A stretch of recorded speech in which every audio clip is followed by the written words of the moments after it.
Hey, peace and blessings, family. How are you this morning? It's your girl, Rolanda, in here with Sunday Sit with Sisters. Now, y'all know we're getting to the end of the year, and we're booking a lot of guests for the first of the year. It's the holidays. And so today I want to kind of come to you all a little bit in a little bit of reflection, and I hope that you would share your reflections with me. I don't know about you all, but sometimes December could be a very, very hard month for me, because it is December is usually the holidays, and in my family we have a lot of transitions during that month of very important people, and people who made the holidays and this time of year great with their cookings and their smells, and through the house of the aroma, and we're going to talk a little bit about that today. I don't know about you all, so I hope that you would share this conversation today. I'm not having any guests per se, but I would love to hear what you think as well. I'm going to start off by sharing a photo of, basically this photo is of my mother. Her name is May Wilkins. I am her daughter. I am her descendant. And I don't know about you all, if you have never experienced a loss in your life of a parent. And I know that everybody, and let me just say this disclaimer, and sometimes I hate disclaimers, but sometimes I understand why I have to say them. I hate disclaimers when you have to, that other people don't have to explain. Let's put it like that. But in this case, I'm going to explain this disclaimer. This is my mother, May Wilkins, who I just adore and love. And she was with us for 52 years of her life. And I was lucky to be her daughter for 25 years of that life. And you learn a lot about people when they leave as well. Not always when they're here, but you learn a lot about them when they go. And the way people remember you and think of you. Peace. Good morning, Roberta. Good morning, Carrie. Good morning, Veronica. Will definitely say a lot about the life that you led, not the life that you portrayed on social media or how you thought people seen you or the stuff you tell yourself in your own head. Is you really know about how people felt about you when you're gone and how they will reflect on you. So when I think about my mother, I reflect very fondly of her. And it's not so much of, because man, I could tell y'all some stories. I'm probably going to tell you one in a minute, but let me just get to this. It's like people sometimes who don't really know you, who act like they know you, just never really knew you at all. They don't know your trials, your tribulations. They don't know the things you face. My mother was one of those people, and I write about my mother quite often. I'm working on a book, so I'll be writing about her more. But I watched this woman, my mother May, come to a place that she did not know following her husband. I mean, you get married. My mother was very strong in her faith. My grandmother, who was deaf and mute, when she went to school, she went to a school that was sponsored by Catholics.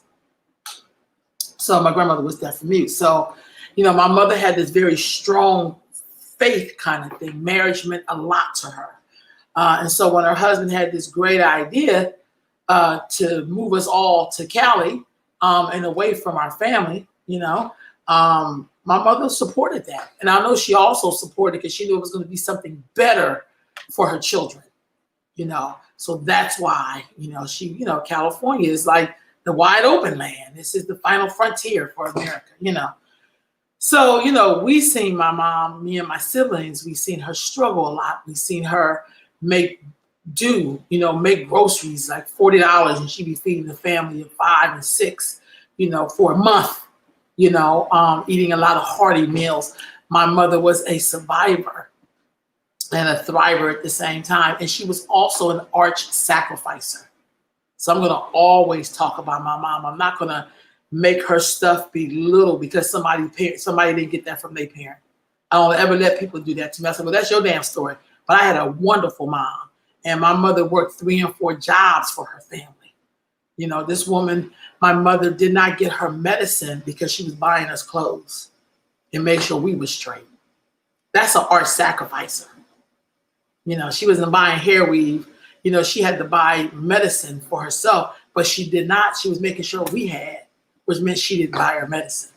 That's very different. So that's not no, I'm a doing me. My mother was not I'm a doing me. She's like, I'm doing my children because I brought them here.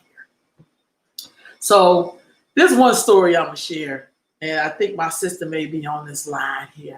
I feel you should say, what about your dad? Yeah, you know, it's just something about the holidays. My mother, she made the holidays feel good. You know what I mean? She made the holidays, and her cooking was like superb. Like, I still love watching my mom cook. It's like watching magic in the kitchen. So recently in this year, we was talking to someone we hadn't seen in 1,000 years. And she really went out of her way to try to tell us something about our mom that wasn't pleasant. I don't know if it was true or not, because we didn't know my mom like that. But I thought to myself, how much time we waste on sharing bullshit. See, my mother's always going to be a saint to me because I've seen her work. I'm a product of her work. I'm one of her masterpieces. And it says something about you when you want to go out the way to say something about a person. I don't even remember you helping us at all when we were out here in California, struggling.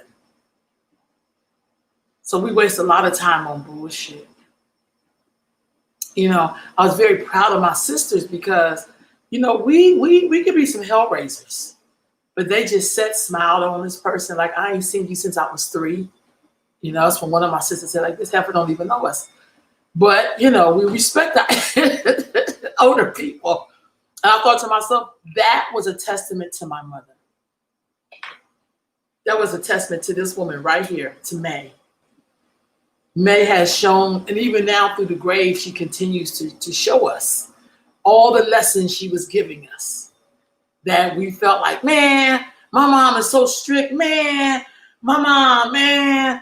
You know, because you're a kid, you want your mom to say yes to everything. My mom would be like, no, we don't do that. No, we weren't raised that way.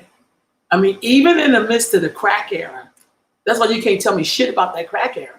And I'm not talking about the addicts or the people who sold the shit. I mean, seriously, I'm talking about the impact that era had on everybody who was trying to survive the invaders, whether it was the invaders were the users or the sellers. On the regular people, my mother still held fast to her morals, to her principles, which were not easy.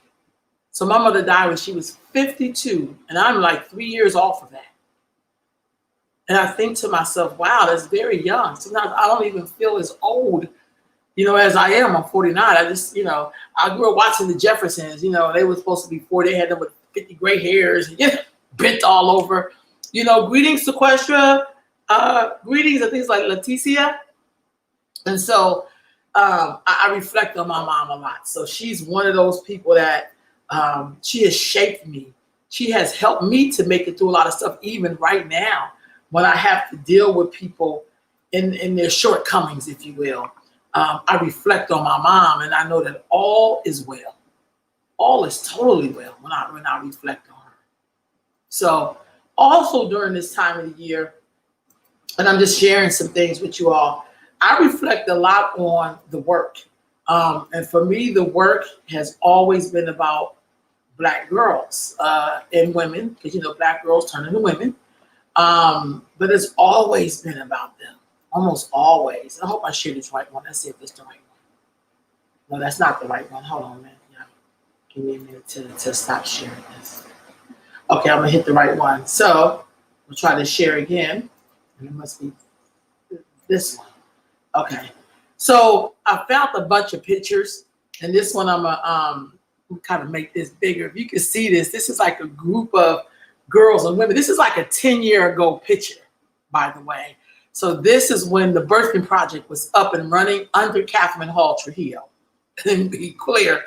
But also this is when Javon Muhammad worked there as a midwife, incredible administrator, executive. I mean, Javon is the bomb. Like, she came, her and Sister Kenya Fekbemi. They used to do this workshop with me called The Female Body Beautiful, and they will talk about the workings of your body as a girl, as your young girl, as a woman. I used to love when they would come speak to my girls. Good morning, Christine. I don't know if you were in this picture or not, because this is like 10 years ago. But right on, sis. Very young, passed away at 51. I'm just seeing the comments, sis. I'm sorry. I'm a product of the work. Oh, thank you, dear sis. Thank you. Good morning, Kelly. So in this picture, it's like 2010. So I've been doing this work with girls since the early 2000s, like 2001. And a lot of these girls now are mothers or wives, have children, are doing awesome work, got their degrees. I mean, they're living their life. And so for me, it's all about going back to the basics. This is what my sessions would look like every Thursday.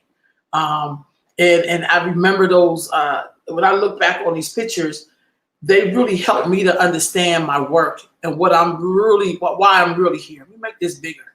Why I'm really here. This program was birthed out of a place of love called the Birthing Project. And the Birthing Project was started by women. It was started by 10 women. And they were all matched up with a community, with a pregnant teen or woman, Black teen or woman, because our infant mortality rate was so high. So Catherine Hall had the idea of, she worked for the state. What would happen if Black folks, now listen to this magical idea, but if you know Black folks, you know that this is who we really are. That's why you can't take the Black out of shit, because you want white people to love you. You have to know the real history. This is how we survived slavery. We didn't survive slavery because there were nice white people. That's not how that worked. We survived slavery because we depended and we relied on each other. There was a moral code there. So basically, she had the idea that I'm going to recruit my friends and we're going to all mentor or shelter or sister friend, if you will, one pregnant teen or woman until that baby is born, until the baby turns 1. And that's how you build families. So in working there, which I love that concept because we need that. I used to always do all the intakes for the teenagers, but every time I would go do an intake, I would always see a teen who was not pregnant. And then the next thing you know, a couple of months later, I'll be coming back to do her intake because she would be pregnant. So I thought to myself, that's not good. We have to figure out a way to make sure she gets help before she becomes pregnant to get help. Y'all hear that? So when I hear people talking about how fucked up the teens are, I be thinking to myself, there's a bunch of teens who are fucked up, but you don't see them until they are fucked up. That's a problem. That's some real backwards thinking. It really is.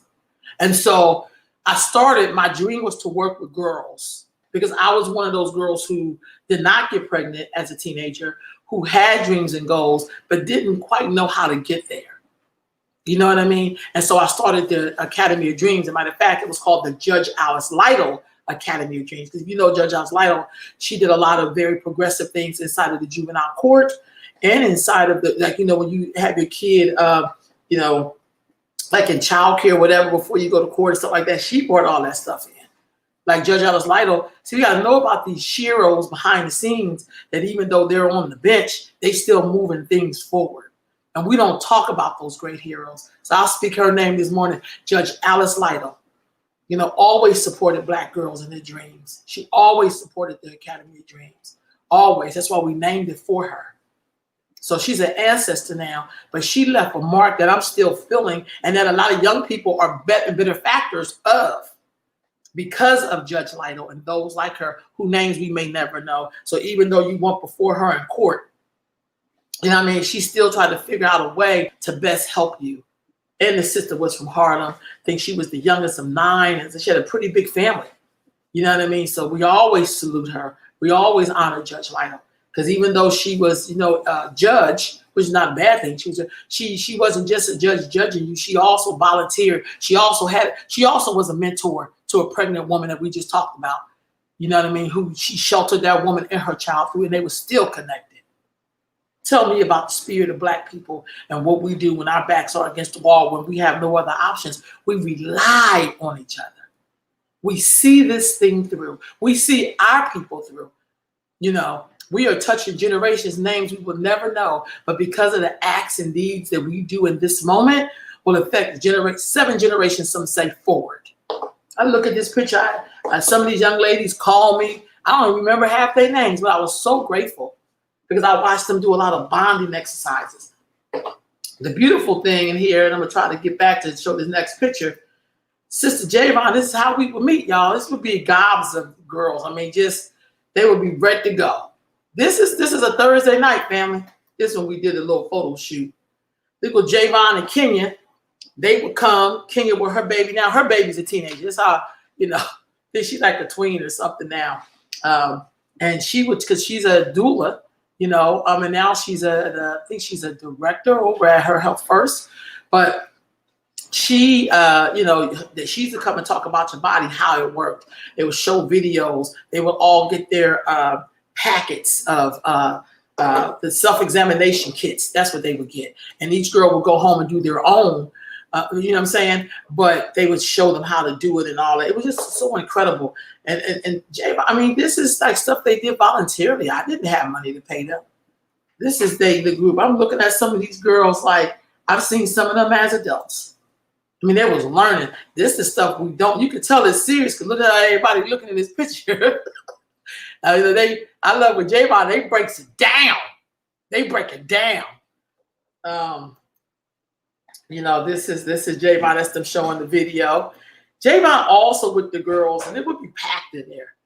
Of course, this is pre-COVID, you know, but this would be packed in there, these sessions, because, you know, you could ask anything.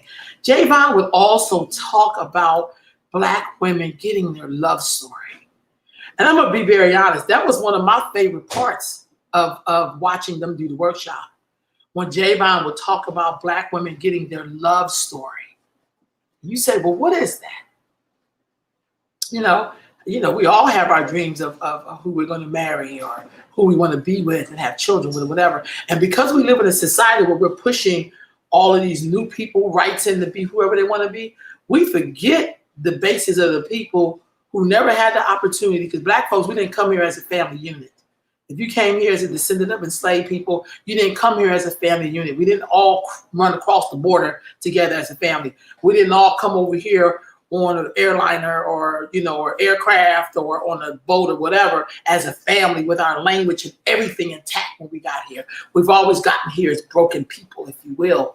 And then we had to fight to be together. And so she would talk about this. What does it mean to get your love story? She would talk about that love story. Hey, sis. And I used to love when she says, I want Black women and girls, you know, Black women in particular, to get their love story. And I used to be like one of the girls in here. I would be sitting there listening to Javon. In this case, I'm taking pictures. But she would really talk about how important it is for Black women to get their love stories. Because beyond all the bullshit of us wanting to have freedoms, I want to do this like I want to do. Whenever you make choices, for the most part, it always impacts everybody. It impacts everybody. So you just don't get to really go do you. That's the bullshit people feed us while they support about a whole nation of people. And we over here pissing in the wind by ourselves. So Javon would always talk about getting that love story. What would it look like if you created your own of what you wanted?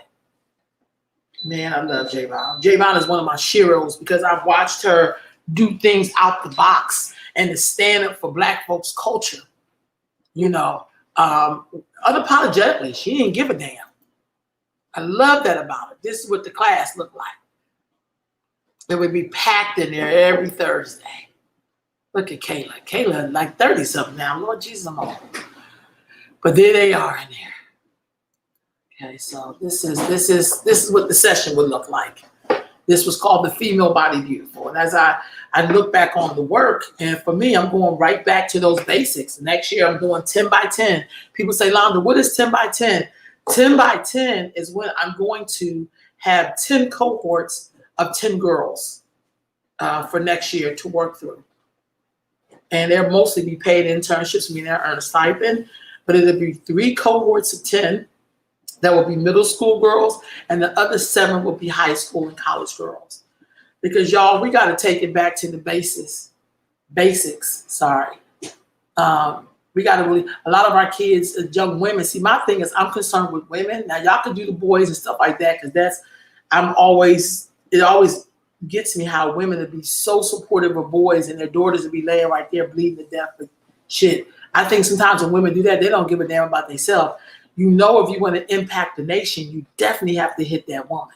That's why in warfare, when you're trying to destroy your enemy, you go for the woman.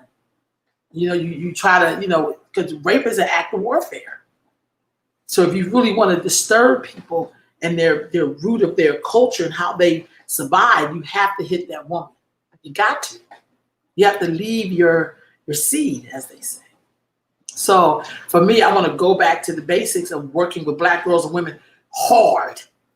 I want Black girls and women to get their love story, as Javon said. I want Black girls and women to know how to work a computer for real, not social media, but how to get on this computer and make it work for yourself and use it as the tool that it's supposed to be used for. We can't assume because our kids know how to post stuff on Facebook, or they don't even use Facebook, probably Instagram, whatever it is that they're into. It doesn't mean they have computer skills. And we know we live in the era where computers are everything. More of us probably have 3 to 4 computers in our home. You know what I'm saying? So we got to make sure our girls are okay so they can make the right decisions. Somebody told me once, and I think this is why I don't really trip off. I mean, I think there are Black women who are feminists. Good morning, Queen Mother Tony. Black women who are feminists, I think that's their way. I'm not against it. I worked for feminists for like 25 years. So, people find their own way. But this is what I know to be true. I'm okay with being the God. I'm okay with being the producer of the God. Let's put it like that. I'm so okay with that. Yeah, that's Javon Muhammad right there. I didn't even tell the computer to do that, but that is Javon right there. And so you have to own that. You don't get to shy away from it and be like, I'm just a woman. Like, no. You really are the one who sets all of this off. And so it's okay for you to stand in your power firmly. You don't have to back down. You don't have to shrink. You don't have to think that you have to show your body or have the baddest hair weave or, like that doesn't make you a woman at all. That really has nothing to do with it. These are things that we perk up. It's kind of like these clothes don't really mean much to me if inside of me I'm not made of nothing. But the basics, we got to make sure our girls have the basics so that when they choose whoever their mate will be, when they are creating realities through people that they may never see, that they would be equipped to do so. That's what I'm concerned with. Oh, no, thank you, Queen Mother. So when I look at this picture with Javon doing the body beautiful, I remember those days. I have to bring those days back.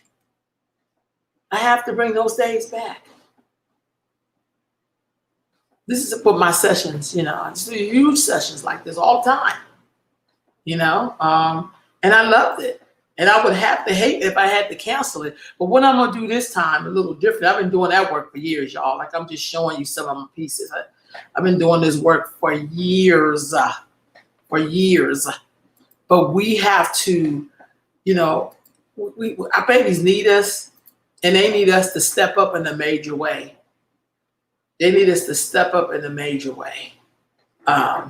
This has been my work. I really, really miss, and I'm going to share this too. I'll share this piece. I really miss doing what we used to call grandma hands. I mean, and we talk a lot about the young people because I'm all down with young people. Anybody know me? That's my pet peeve. I love young people. But what I also come to learn even more is that if we don't figure out how to put our elders in the mix, that's how Black people disappear. That's what people don't tell you. This is one of our grandma hands. So these are grandmothers that we honored in our community. And every time I meet Black people from some other part of the world, and I've had some young Black folks from South Africa one year come to the grandma hands. And one of them said to me, and it wasn't like an insult or nothing, she was really shocked because the imagery she gets of Black folks and what we tend to share sometimes in our wanting a need to be okay is that we don't have culture. We're Americans. And I'm like, Black folks have culture. We have unique cultures because we had a unique circumstance. And so we got to honor those elders. We got to have more interactions between, the old and the young. You can't just focus on young people and not focus on old people because both of them exist in the same exact time in the same exact place. When we do grandma hands, look, these are young girls in here. They're the ones who basically, work with the mamas. We got to have both.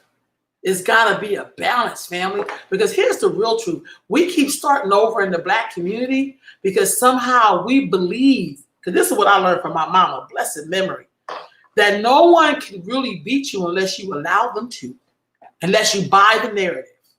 So I'm always that person like, well, that's not true for my tradition. I'm not going to let you tell me that we ain't shit.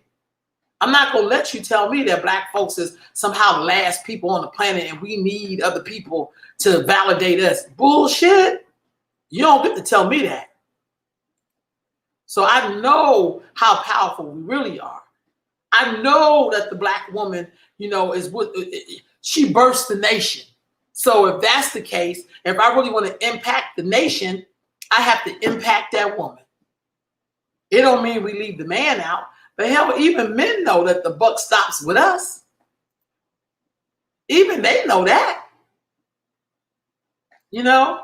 It's not about the fakery of like their manhood because we don't really have no control over that as much as, people would like to think because we're all human beings and we really do have control over ourselves.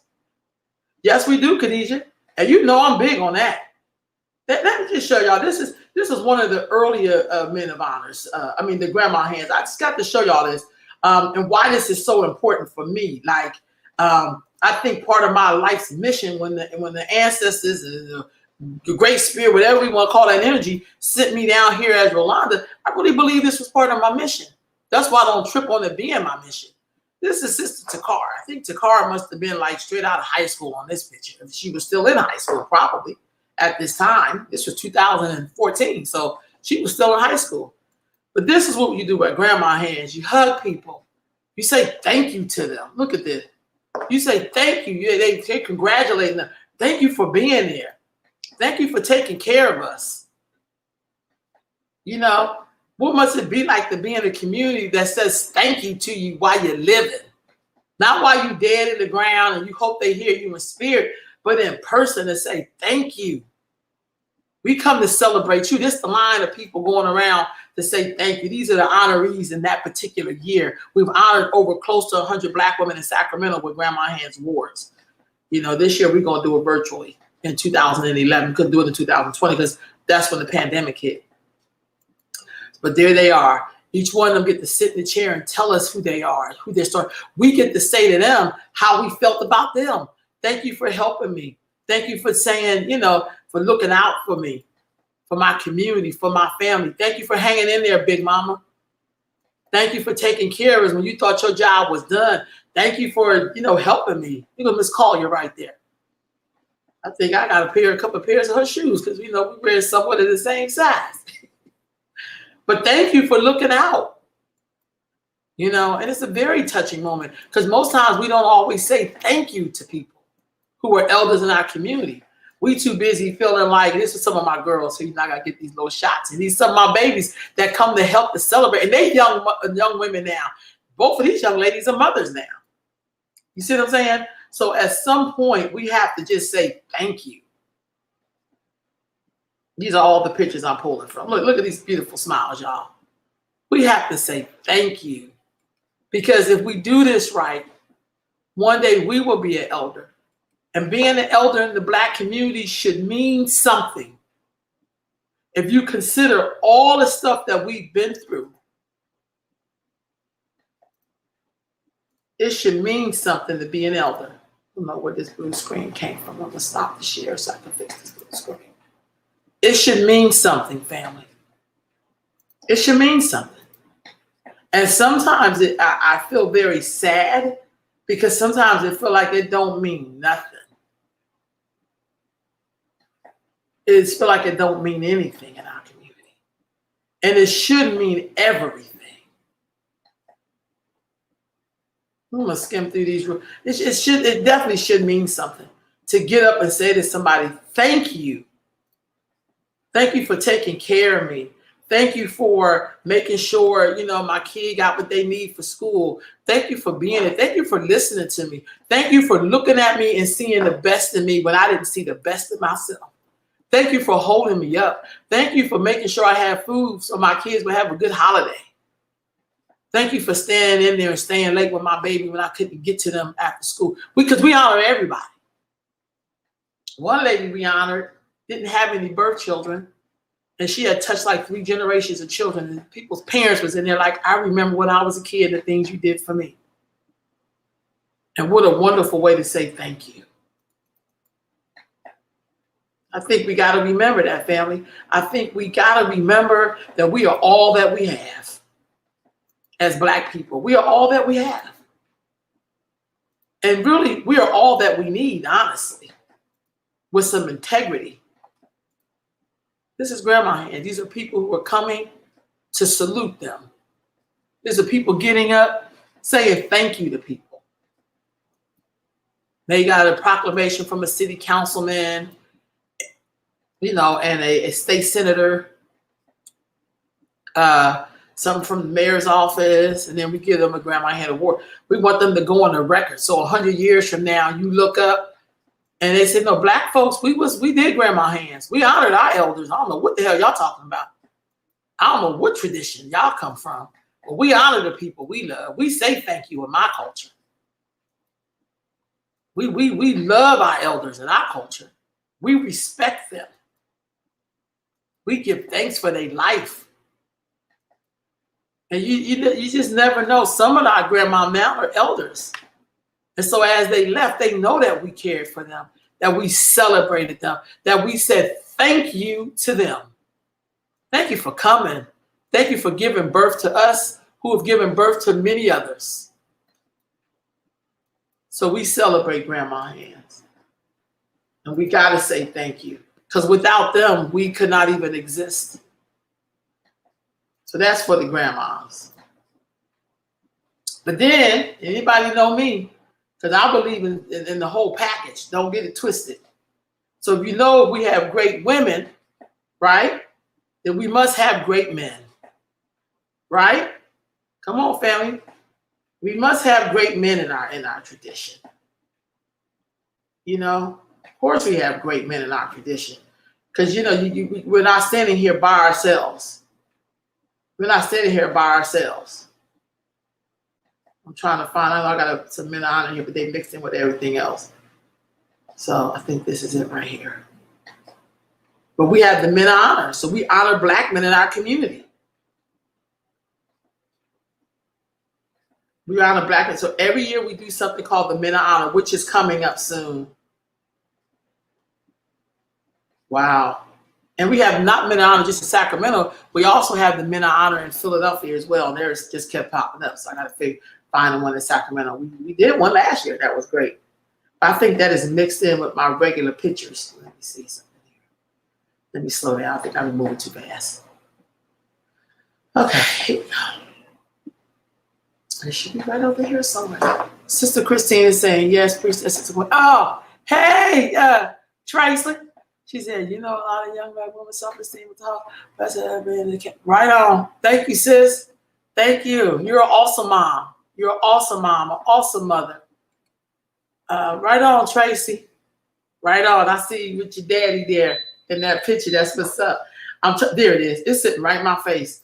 Okay, so look, I found the men honor. We also honor men in our community. This is one of the men honor right here. Let me see if I can show this real quick. So not only do we honor young people, not only do we honor our elders, but we also honor the men in our line. Because without the men, y'all, we couldn't get here. I think the Creator did that on purpose. Because if either one of us had the power to create people without the other half, the world would be real messed up. Seriously, we would be set tripping for real. So, we have everything as the woman, but hell, if you ain't got that man, your eggs would be old and stale. But, we do have to say thank you, like for real, like really thank you. And these are men that we honor, that the men honor. This is one year we honored men right there. I see Brother Keith Herron. I see Brother Michael, Steve Streeter, Brother Hawk, so we honor them, the men honor. This is them right there, brothers, before they do a group shot. And then, again, young people, look at these two brothers hugging each other. Family, we talk about violence in our street, but how can we get black men to be right like this? This was after everything was over, because I could tell by the way that this is a family that came up to support their man who was being honored. Brother Nasir, good brother. The good brother Keon, he co-hosts it with me. This is coming up next Saturday night at 6. This Saturday coming up, we're going to be doing a men honor virtually. We're still honoring black men. We're still honoring black men. You know what I'm saying? There's people right like, hey, people come out to celebrate.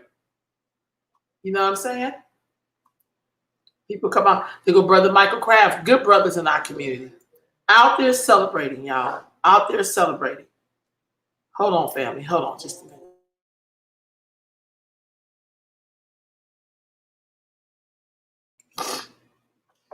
So we going down the line, and these are people who coming out. So that's me, because I'm directing the thing. But we gotta celebrate our men. Look at that. This is what make good men. I mean, look at the smile on their faces. So we gotta uplift our brothers. We gotta uplift them, our brothers, our elders, our young people, our women. We gotta lift up our community. That's our job. No one else is gonna do that for us. No one else. It ain't even a job. I learned that from my mama. When we keep thinking it's somebody else's job to give us what we must give ourselves. Let me show y'all this last picture right here, the men honor. This is the last picture of the men honor. I'm gonna show y'all. This is our job, family. This is no one else's job to lift us up but us. Everything else is just extra. That's what I learned from my mom. This is the men honor. Everything else is extra. Everything else is extra. You feel me? Sister Sequestia, another beautiful, awesome queen mother. Thank you for the discussion. As an elder, I sometimes feel forgot about my community. Yes, you do, Sister Sequestia. This is a queen mother right here. You know what I'm saying? Yes, you do. I think sometimes we buy into the narrative, that peace, this person saying hi. We buy into the scenario that it's all about the young people. No other culture does that, get that pushed on them the way Black folks do. And I have to always say, I am here because I'm a part of a continuum. I only get to be here because of the continuum. Because I had a mother and a father and an auntie and my great-grandmother and great-granddaddy and all. That's the only reason why I'm here. Because they had not just come, but they chose to survive. So I'm always, any chance I get, if I can sit at the feet of my elders, I'm always at the feet. Anybody who know me, I love elders. I want to hear their stories. I want to hear how did they survive. Matter of fact, I gotta hear it. I just gotta hear it. I gotta hear, how did y'all make it through? The song says, sometimes I look back and wonder how I made it over. I want to hear those stories of how you made it over. How did you prepare, food to feed your whole community? You only had enough for yourself. How did we make sure we were okay, even when we were under harsh conditions? How did we do it? How did we make it through that crack era? Because I don't know about y'all, but that's when it took out such awesome people. But somebody had to come through. Here's grandma hands again. I have to show you how it looks in your community when you honor people. How it looks, how we feel, how we build up Black people. You could try to take us out, but it ain't possible. We're the original people, family. You got to know what that elder went through. You got to know what it was like for that person to fall in love when they was young. You got to know what their journey was because you're on the journey. We got to know the days that they seen because we will see those same days. Will we react differently? I think you would if you had better information. I think you would definitely react differently. But if you don't know the story and you let somebody make you think that your people's story ain't worth nothing because they embarrassed by what they thought their people went through, you know, we buy into narratives that people tell you about yourself. And I say buy into because you have the power.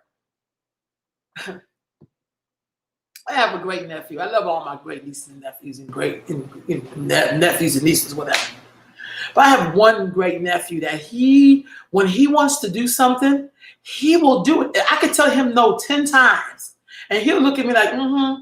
And then I go, he's going right back to what he was going to do. That right there is that will and that determination that Black people have had and still continue to have to survive. I don't let people tell me the number one urgency in the Black community is youth violence when I have youth out here trying to find a job. When I have youth out here who are trying to find their families and their place in the family.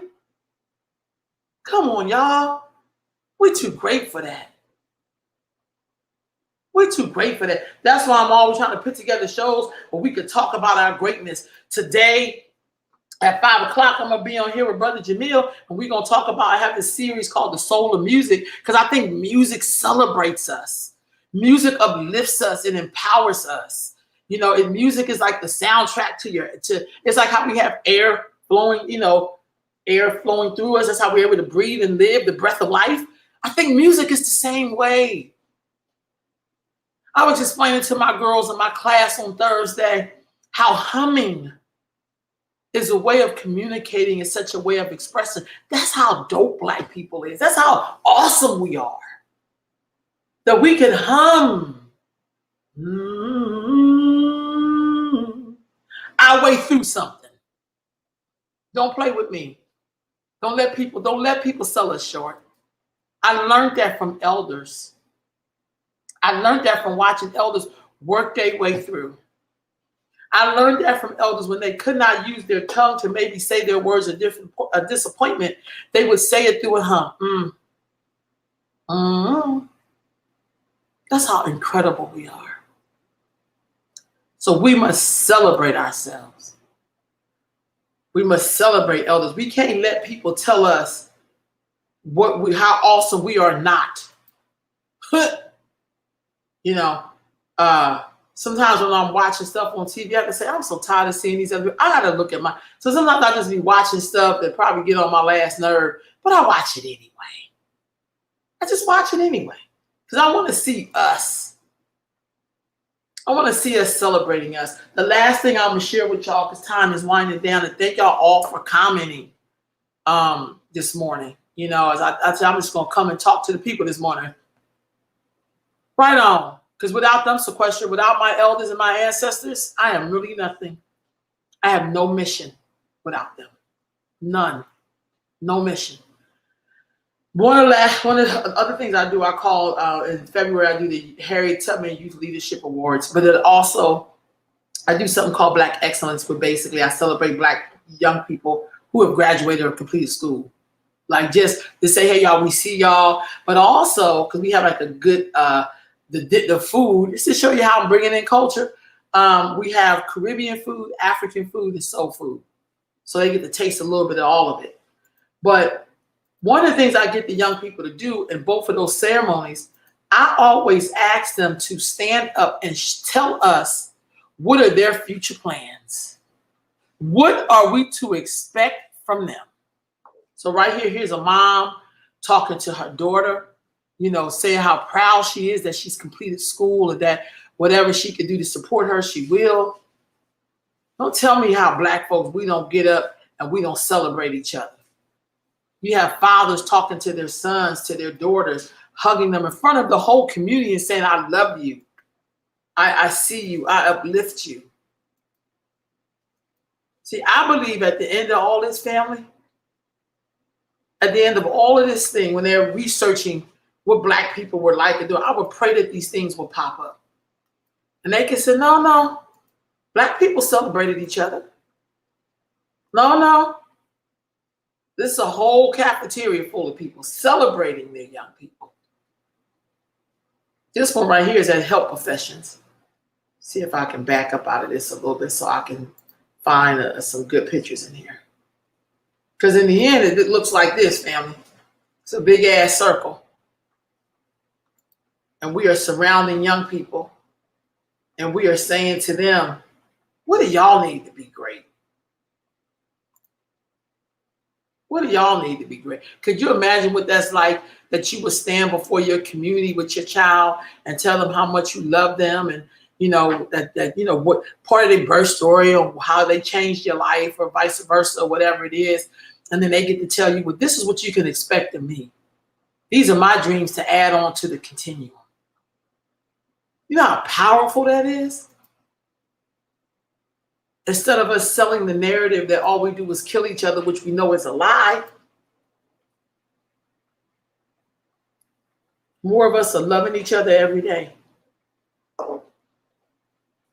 Right now, we are in December. We have come through almost a year being in a quarantine.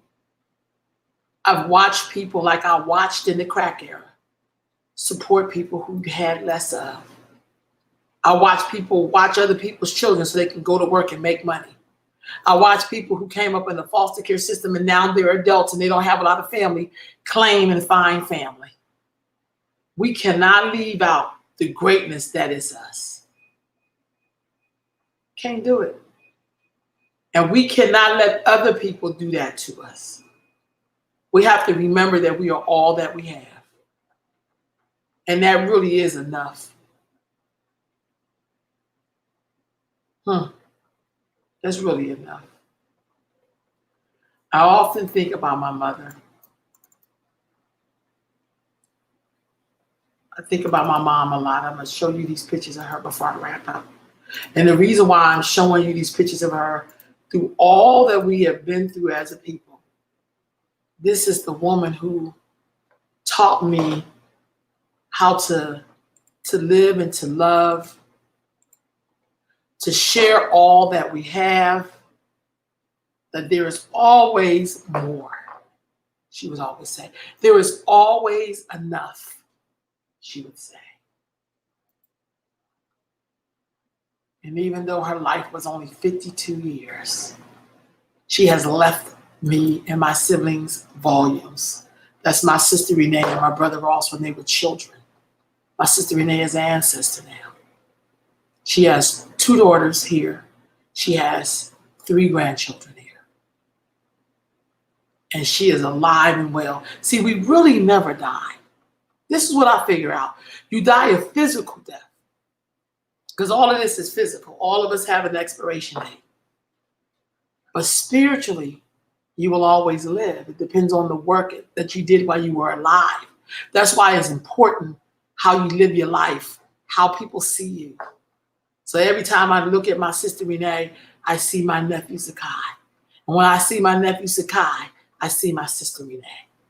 When I see my niece Courtney, I see my sister Renee. When I see my niece Drea, I see my sister Renee. Because you never really die. We are just all waiting to be born again and again and again. And we keep coming back. There's my nephew Chavez as a baby. His son is who I was talking about earlier that I said is so determined. That looks exactly like his son right now. I have a picture, they look like twins. Same person. So you'll be here forever. Look at my mom and her siblings. And all of them are ancestors except for, I think, for 2 in this picture, Aunt Florence and Aunt, oh God, not Dolores, Gladys. But my Aunt Winnie's an ancestor and George's an ancestor, and that's my mom right there, being just as silly as she can be. But I remember their cooking. I remember, that's in the summertime, probably at a family reunion or something. I remember all that.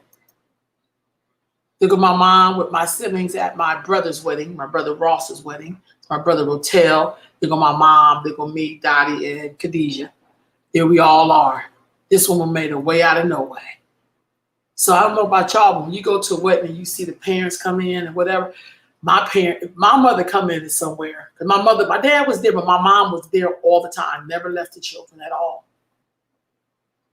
She earned that title. So somebody trying to tell you he's falling out their head in 1957, I wouldn't give a fuck. Excuse me, y'all, I didn't mean to cuss, but that just came out. I don't really care. I don't even know why you want to tell me that. Who cares? Who cares? Nobody want to hear that. You know, like when people leave, all of those mistakes are erased. Because you can't do nothing about them no way. These are my mom's descendants. This is a hella old picture. This had to be like, I don't even know. Look at Courtney, Drea. Oh, Lord, let me see if I can bring this in. Oh, there was some more kids down there. Who felt like this? Look at my nieces. These are all the girls at the time. Look at Renee's 2 daughters, my sister Renee's kids, and Booby's daughters, Dottie's daughters, Khadijah's daughter, everybody up in here. It's my mother's children. The only person that's missing in here is 2, which is Renee and Ross. This must have been like a holiday or something. That's at my brother Rotel's house. It's called Legacy, family. This is us acting a fool. My sister Dottie. And they were her children, who are now adults. This is them. This is us. So at the very end of this, family, all you have is your legacy. How you live your life. Will people miss you when you go? Will people even remember you, that you came to the planet? What would they say about you? I got in the mail 2 weeks ago a certificate from the United States of America for my Uncle Stanley, who served in World War II. Because I helped him to get his marker for his burial. So we remember Uncle Stanley. He was the person who kept my whole family together. He was the first child of 2 deaf and mute parents. None of their children came out deaf because they weren't born deaf. One story say my grandmother went into the hospital for the scarlet fever and came out with no eardrums. I don't know. That's the story I heard. Heard that her husband, my grandpa Newman, fell off a horse and lost his hearing. So they weren't born deaf. But the fact that that is a part of my background, and I get to stand here now as a descendant of a people who have chosen to survive, who have chosen to live, who knew that the secret of life is not really how people see you, but how you see yourself, how you move on the planet, how you feel about yourself, how do you talk to people, how do you feel, how do you make people feel. They knew that the secret of life is how we treated each other, how we loved on each other, how we respected our ancestors, how we remembered our ancestors, how we treat our elders, how we treat each other, how we celebrated the young and the babies. How do we welcome them onto the planet when they come? Are we excited when a Black woman is pregnant? We should be. We should be so excited that here has been bestowed upon this woman and this man to bring forth yet another continuum so that we may never, ever truly die in the spirit world. In the spirit. See, it's Sunday morning. And some of us is going to talk about how good God is. And that's good. But God is only as good as you. We are just all reflections of the Most High. We are all continuums. Would I say your God is wicked? Or would I say your God is righteous? Because I only see God when I see you. That's the real testament, family. And so on this day in December, look out after your young. Look out after your old. Make sure everyone is okay. We are in the darkest time on the planet, where there's shorter days and longer nights. And we know that in the nights, that's where things crawl in. Those dark feelings, those things that make you feel empty and isolated, they crawl in the darkness because you can't see them. But I say, even in the darkness, there's always a light. Will you live your best life in this light? Can you do it? And I say, yes, you can do it, because our ancestors have done it. People have done it many moons before us who did not have half the freedoms that we have. Come on this morning, family. So as we are in this space, now that we're in the time mainly of reflection, how will we reflect upon our lives? If it was all over tomorrow or even today, what will people say about your life and you? I'll tell you this from personal experience. When my father died on Christmas Eve 2 years ago, in 2 years, Christmas Eve. And, we was on good terms and everything. I hadn't spoke to him like in a year and a half. We were some disagreements or whatever. And then we got back to speaking and I sent him on a road trip, blah, blah, blah. And so even though I had my feelings about how I felt about him as a man, so I talk a lot about my dad as I wrap this up. I'm talking a little bit about my dad before I wrap this up. My dad was a good man, but drugs got in the way. And then ego getting in the way. And then all kind of other shit. And we cleaned that up. But at the end, when he died and when it was over, because I seen him on Thanksgiving and went spent the week with him, and I didn't know he was gonna be dead before Christmas. I just didn't know. You understand?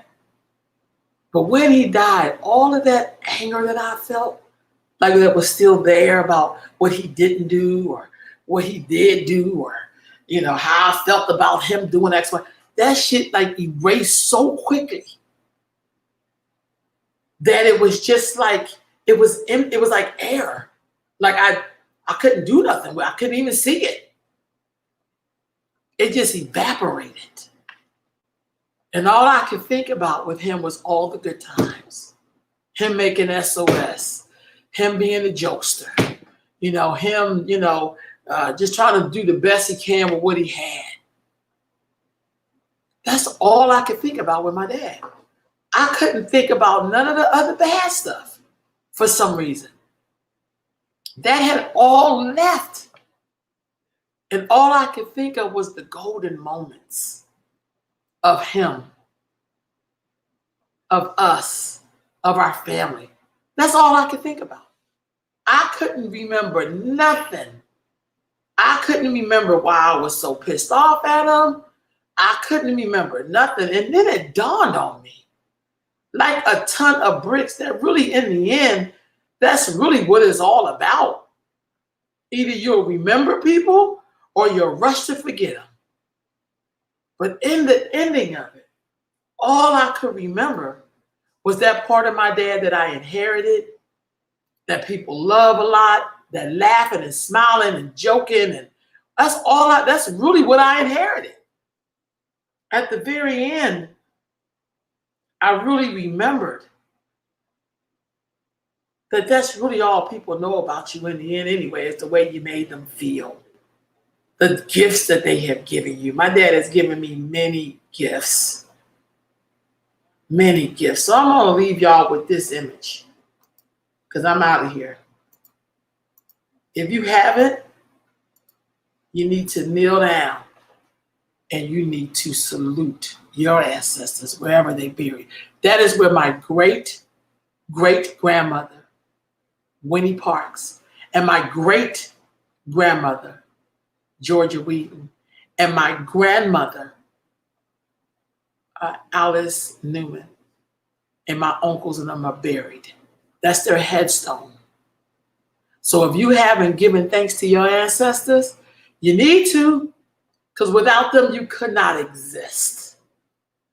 And I can't tell you how glad and grateful I am that I was not able just to find where they were buried, that there was a marker in their place for them. There was a marker for them. And with that, family, I give thanks to you, and I pray that you have a good day. I got on that same outfit right now. I didn't match that up, y'all. Thank y'all for listening to Sunday Sit with Sisters. It is always, always a pleasure to come and talk to y'all in the morning. Y'all, let's be good to each other.